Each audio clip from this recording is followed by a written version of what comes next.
qu'il ne faut pas s'irriter contre les hommes et ce qu'il y a de petit et de grand parmi les hommes. Pour quelle raison donnons-nous notre assentiment à une proposition quelconque?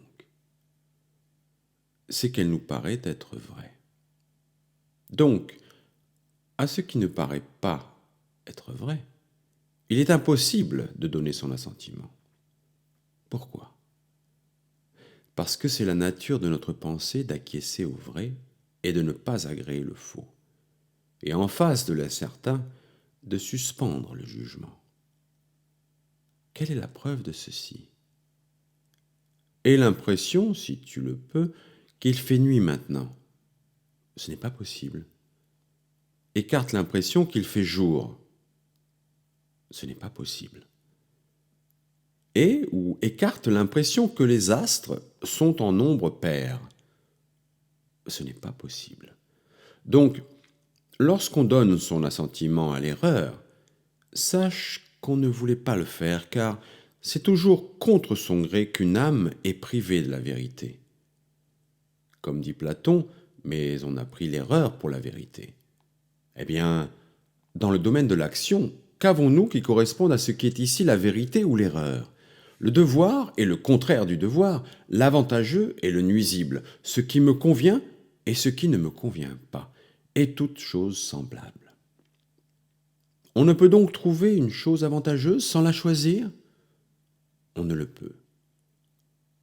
Comment Médée peut-elle dire « Oui, je sais tout le mal que je vais accomplir, mais mon courroux plus fort a vaincu ma raison. » Parce que cela même, satisfaire son courroux et se venger de son époux, elle le regarde comme plus avantageux que de sauver ses enfants. Oui, mais elle s'est trompée. Montre-lui clairement qu'elle s'est trompée et elle ne le fera pas. Tant que tu ne le lui auras pas montré, que peut-elle suivre d'autre que l'apparence du vrai? Rien. Pourquoi donc t'irriter contre elle parce qu'elle se trompe, la malheureuse, sur les sujets les plus graves, et que d'être humain, elle s'est transformée en vipère? Mais s'il le faut absolument, ne dois-tu pas plutôt plaindre, comme nous plaignons les aveugles ou les boiteux, ceux dont les facultés essentielles sont aveuglées et mutilées? Quiconque a une claire conscience de ce fait que pour l'homme, dans la mesure de toute action, c'est l'apparence. Du reste, cette apparence est juste ou erronée. Si elle est juste, l'homme est irréprochable. Si elle est erronée, il en subit lui-même la peine, car il est impossible qu'un homme se trompe et qu'un autre en éprouve le dommage. Qui donc a conscience de cela ne se mettra en colère contre personne, ne s'irritera contre personne, n'injuriera personne, ne blâmera personne, ne haïra, n'offensera personne. De sorte que les actions grandes et terrifiantes ont également cette origine, l'apparence, celle-là et pas d'autre. L'Iliade n'est rien de plus que représentation et usage des représentations. Une apparence a poussé Alexandros à enlever la femme de Ménélas, une apparence a poussé Hélène à le suivre. Si l'apparence avait produit en Ménélas l'impression que c'est un gain d'être privé d'une telle femme, que serait-il arrivé? C'en était fait de l'Iliade, et non seulement de l'Iliade, mais aussi de l'Odyssée. À de si petites causes sont suspendues de pareilles conséquences? Qu'entends-tu donc par de pareilles conséquences? Des guerres et des dissensions, la perte d'innombrables vies humaines et des destructions de villes? Et qu'y a-t-il de grand en cela? Rien. Mais qu'y a-t-il de grand dans la mort d'innombrables troupeaux de bœufs et de brebis, et dans l'incendie et la destruction d'innombrables nids d'hirondelles ou de cigognes? Quelle ressemblance pourtant entre les deux sortes de choses? Une ressemblance complète. Dans un cas, ce sont des cadavres d'hommes, dans d'autres, des cadavres de bœufs et de brebis. Ici, de petites habitations d'hommes sont incendiées, là des nids de cigognes. Qu'y a-t-il en cela de grand ou de terrible?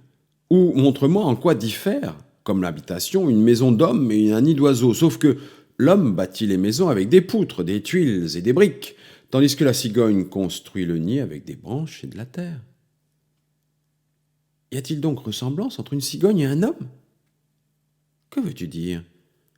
Quant au corps, ressemblance complète. Un homme ne diffère donc en rien d'une cigogne? Loin de là. Mais ce n'est pas par cet aspect qu'il en diffère. Par quoi alors en diffère-t-il?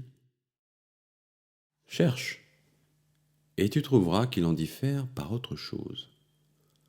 Vois si ce n'est pas parce qu'il se rend compte de ce qu'il fait. Vois si ce n'est pas par son sens social, par sa loyauté, par le sens de la pudeur, par sa prudence, par son intelligence. Où se trouve donc chez l'homme ce qu'il y a de grand, en fait de bien ou de mal? Dans ce qui le distingue. Si on sauvegarde cet élément distinctif, si le rempart dont on l'entoure lui permet de subsister, si on ne laisse pas se corrompre la pudeur, la loyauté, l'intelligence, c'est alors l'homme lui-même qui est sauvegardé. Mais si quelqu'une de ces qualités vient à périr ou est forcée de capituler, alors l'homme lui aussi périt. Voilà en quoi consiste la grandeur.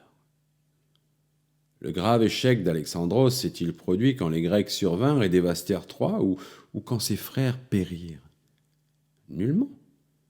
On n'échoue jamais par le fait d'autrui, mais alors c'étaient des nids de cigognes qui étaient dévastés. La défaite, ce fut quand il perdit la pudeur, la loyauté, le respect de l'hospitalité, la décence. Et la chute d'Achille, quand se produisit-elle? Quand Patrocle mourut? Loin de là, mais quand il laissa éclater sa colère, quand il pleura pour une jeune fille, quand il oublia qu'il était là, non pas pour conquérir des maîtresses, mais pour combattre. Voilà les défaites humaines, voilà l'investissement de la citadelle, voilà la ruine quand les jugements de droit sont renversés, quand ils sont détruits. Pourtant, quand les femmes sont amenées, quand les enfants sont réduits à l'esclavage, quand les hommes eux-mêmes sont égorgés, toutes ces choses ne sont-elles pas des mots? Sur quel fondement appuies-tu cette opinion? Apprends-le-moi. Non, mais toi, sur quel fondement t'appuies-tu pour dire que ce ne sont pas des mots? Recourons aux règles. Apporte tes prénotions.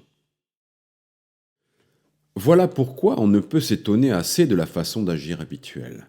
Quand nous voulons juger ce qui est pesant, nous ne jugeons pas au petit bonheur, ni non plus quand nous voulons juger ce qui est droit ou tordu. Bref, quand il nous importe de connaître la vérité dans ce domaine, nul d'entre nous ne fera jamais rien au petit bonheur.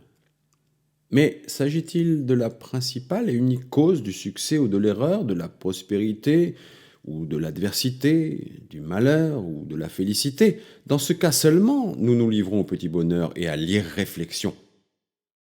Nulle part ici l'équivalent d'une balance, nulle part l'équivalent d'une règle, mais quelque chose m'a paru bon, et aussitôt je le fais. Suis-je donc plus fort qu'Agamemnon ou Achille pour pouvoir seul me contenter de l'apparence, alors que ces derniers, pour avoir subi les apparences, ont causé et subi de telles calamités? Et quelle tragédie a commencé autrement? L'attrait d'Euripide, qu'est-ce que c'est? L'apparence. L'Oedipe de Sophocle, qu'est-ce que c'est? L'apparence. Phénix? L'apparence. Hippolyte? L'apparence. Quelle sorte d'homme vous paraît donc être celui qui ne fait aucun cas de tout cela? Comment appelle-t-on ceux qui suivent la première apparence venue? Des fous. Et nous alors? Faisons-nous autre chose?